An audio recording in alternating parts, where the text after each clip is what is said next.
Hello,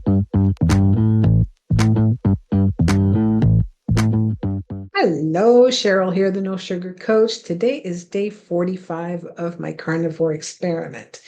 That means I'm halfway through my 90-day experiment. Today's video is going to be a little bit shorter than usual. Um, Basically, what I want to talk about is a couple of things. First is that I've been asked a lot what I will do after this experiment is over. Well, right now my plan is to start the Lion diet, which is a version of the carnivore diet that is very restrictive. It's just, beef or ruminants like lamb. So for me, it'll be beef, lamb, and salt and water. So no coffee, not even decaf, no herbs and spices, just the meat, the salt, and plain water. So that'll be for the first 2 weeks of March. And then I'm thinking for the last 2 weeks of March of doing the Ketovore version of the carnivore diet. And it's exactly what it sounds like, a mashup between keto and carnivore. So what I'll do is add about 10 grams of carbs in the form of just leafy greens like romaine lettuce and maybe a little bit of cucumber. So that'll be for the last 2 weeks of March. Um, and then of course I'll see how I feel. How will I go on? I haven't decided yet. So is it going to be go back to keto or carry on with carnivore after March? I haven't really decided. But I can honestly say that eating carnivore is really easy. I'm enjoying the simplicity of not having to think too much about, long grocery lists or, cooking up these complicated recipes.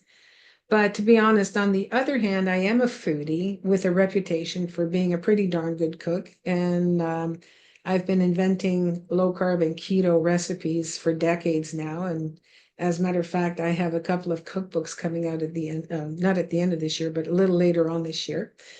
So that the creative part of who I am, the whole cooking thing, I do miss that. I miss the herbs and the spices and the, putting things together.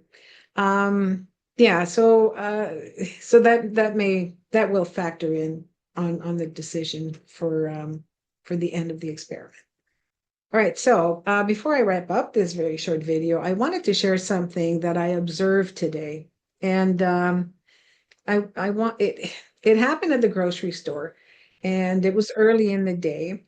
The store was nearly empty, actually. I think it was around 8 o'clock in the morning. They just opened. Anyways, it was me, and then there was another young couple nearby with their daughter who looked to be about, I don't know, 3 or 4 years old. And that little girl was wired.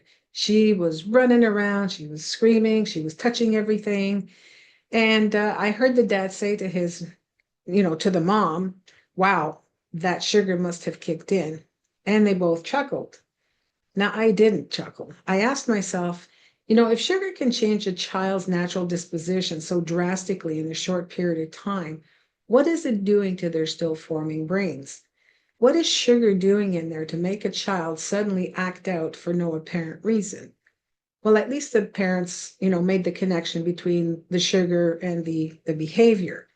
But as long as they find it funny and humorous, they'll keep giving her sugar, not fully understanding the damage that has begun to happen. All right, that's it for me today. Don't forget to give me a thumbs up. And as always, I really appreciate your comments. I appreciate your support. And until tomorrow, eat well, be kind to yourself, and keep a smile on your face. Bye-bye.